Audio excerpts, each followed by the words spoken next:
God's appeared to many people and demonstrated his authority. Well, yeah, I believe anything that guy says. That guy's God.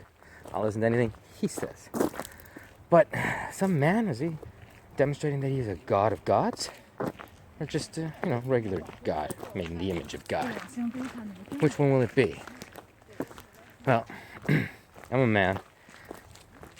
And I don't think any being created here on this earth has the authority over me. None. And Jesus showed us that we have authority over Satan. So we're in power. There's no ifs, ands, or buts. Public servants. Who are they serving? Listen, I'm not ever saying I'm the public, because that's what I believe to be a legal term. And everything is just a belief. I don't know anything. And I don't have any rights, okay? Rights are gay. Where's your right to a peanut butter jelly sandwich, huh?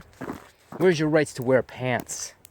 You don't got a right to a peanut butter jelly. I never seen anywhere, Britain, where anyone has the right to peanut butter jelly. Yet everyone has eaten a peanut butter jelly in their life. So listen, if you want the limitations of what rights are, that's for you. This is the only right I have, okay? I have the ability to do anything that is unlimited. Can anyone think they can limit me? Please, show me. Show me who has the power to limit me, okay? They will be doing it unlawfully, I'll guarantee it. So, when you know thyself, you will know that you are a man and you're created in God's image. And it is that very nature of understanding who you are that allows you to ride above anybody, because they're going to have to use intellect over you in that courtroom. And their words will have no magic on you. They won't be able to put any spells on you because you'll know who you are. But if you don't know you're from God, you're an atheist, how are you going to stand in court? You can't. Yeah, atheist, this isn't going to work for you. You're not going to understand. The Constitution was written in the year of our Lord, whatever their Lord is. Their Lord is Baal. But it's all religion. Every son of a bitch president, prime minister putting their hands on the Bible, swearing on it. Even though the Bible tells you not to. Not to do that. Do not swear. It tells you, and they swear. Take no oaths on it. Let your yeses be your yeses and your noes be your noes. I'm not going to swear no oath. I'm a man of God. I don't need to. You guys all, not me. And those judges understand that story. Because most of you guys don't even realize the judge's oath. Man, these guys are like on point. They have no respect for persons. Nor do I. Because if you read Deuteronomy 1:16 and 17 properly, you'll understand that he's instructing the judges to hear the matters between men. But if these men don't want you to judge them, go fuck yourself. But persons have no respect for them. That's literally a commandment from God. To have no respect for persons. Did you know that? No, you didn't know that because they trained you to call yourself a person.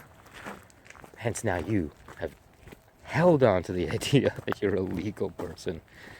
You're the idea. I remember I was telling some dude this, the driver's license, the British Columbia driver's license, that I sometimes carry in my pocket. It's not identification for me. I'm not an officer. I'm not acting as a driver. Okay? I know a lot of people need it. They don't believe you, but they believe some piece of plastic is so fucking weird. But anyways, I don't know who they think verifies. That plastic can't testify in court. I can. A piece of paperwork can't stand. Take a stand. I'd be a fucking man. And I've stood in court, man, facing 8 years. Walked in there, and I told those motherfuckers, those judges, that man acting like a judge, hey man, I'll come in here and plead guilty if you show me a verified bill of particulars. That judge hung his head down in shame because he knew who I was. When I said that, he knew I was a man of God. because what I was asking for was a verified bill of particulars. Usually when you get charged here in this bullshit world, he charges, it's money. When you get charged, and the judge is sitting on the bench is German for bank. The judge is sitting on the bank, he's controlling the flow of currency, which is the charges before him. And so when I stood before him and I said, all right, if these are the charges that you have before me, I just need it to be verified. That means I want the right to face my accuser.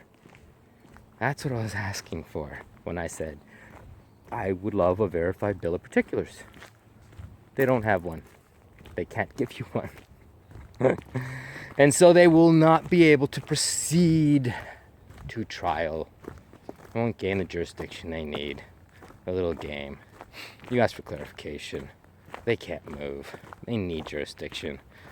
And so, if you're in a game here, peekaboo with these judges and they're trying to kill you and move you to trial and decapitate you because you refuse to take the mark, you can linger and stall that out just by simply asking those simple questions. Hey, maybe you got the authority. Just please demonstrate it so that I can understand. Because I really would love to have some understanding of why you're about to proceed and what you're doing here, because I have none. And I don't know what man has the authority to tell me what to do unless it is God. So please, somebody, show me better how people have the authority, or anybody has the authority to tell me what to do around here. Because I've just been taking orders around here. Every time I move, I made that man say, I said, if that's your wish and order, and if they resisted and they said that it's not their wish and it's not an order, I pause. I'm not moving, motherfucker. Yeah, we're gonna war. It will be your wish, because you're a man. Because only man can wish. And it'll be your order, because I'm gonna bill you afterwards. You're not getting away with this. They usually don't want to hassle, so they'll give you. Yeah, it's your wish and order. Come on, go this way. Good. No compliance, no consent when you're doing this. Even when they're processing you. If that's your wish and order, that's your wish and order. If that's your wish and order, sure, that's your wish and order. That's how you operate with these motherfuckers. Because you're not consenting with any of these motherfuckers. You're the most agreeable motherfucker because you're working. They don't know you're charging $1 million an hour. That's what you do. That's what you charge. Thanks for contracting me. I'll be billing you later. I'll be looking for your identification. Because they have to identify themselves.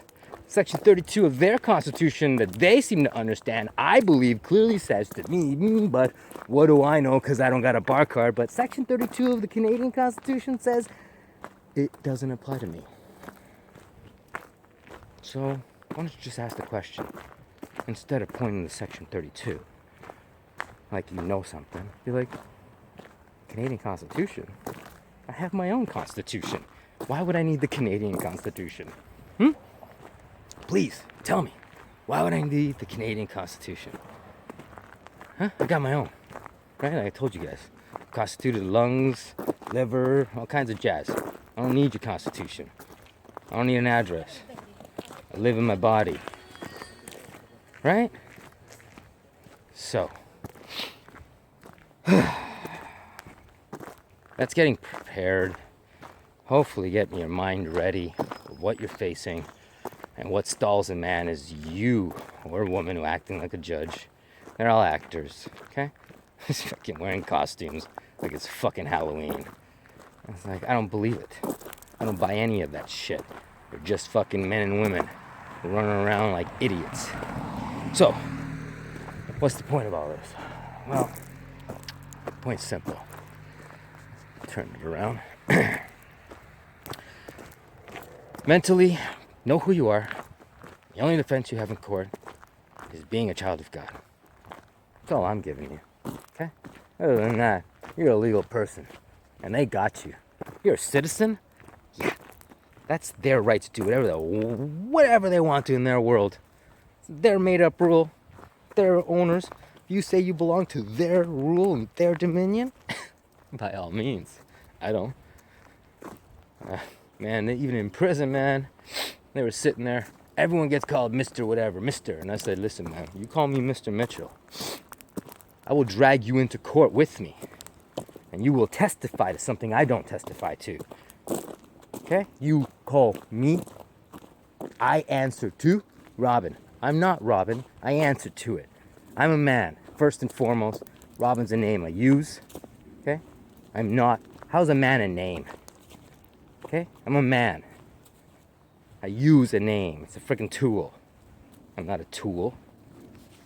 So, why am I telling you this? Because it's coming to the end and you gotta go to the hardware store. What? Yeah. Sounds weird, but you gotta go to the hardware store if you ask me. You gotta go get oil lamps. Yeah. Because you want to be a good, wise virgin. You gotta get ready as a wise virgin for what's coming. 3 days of darkness is coming. Okay. Don't ever believe that Jesus died on the cross and there was 3 days of darkness afterwards. Like he was under the ground or something like that. Jesus was taken down just before Passover and he resurrects on first fruits. Nobody's arguing that. That is not 3 days. Okay? And it's 2 days. And on that second day, it's in the morning, like he's walking around talking to the ladies first. Okay? So, you don't even have a whole 2 days. Okay? Like a day and a half, maybe. Tops there. But you don't have 3 days. And if you want to start parting the days in halves there and be like, oh, there's 3 half days, get out of here, man. Okay? You don't have 3 days. God's not an author of confusion. Okay? Those 3 days are an end time moment. That was the 3 days. The sign of Jonah was to the Pharisees, and that's like, what was our sign? And Jesus came to talk about signs of the end, and his coming and his return. And he told them the sign for them is the sign of Jonah, which is 3 days of darkness just before he arrives. Because he is the light of the world. He has 2 parts. How does he descend before he ascends? Well, because he's the light of the world at the north. In the North Pole, that's where the aurora borealis is. And if you're not a flat earther, this is another problem for you because you don't know. But anyways, everyone who's a flat earther, you guys got to recognize there's a light in the north here. The aurora borealis. Where's that coming from now? Right? You got a problem. Flat earth, they're not answering what the aurora borealis is.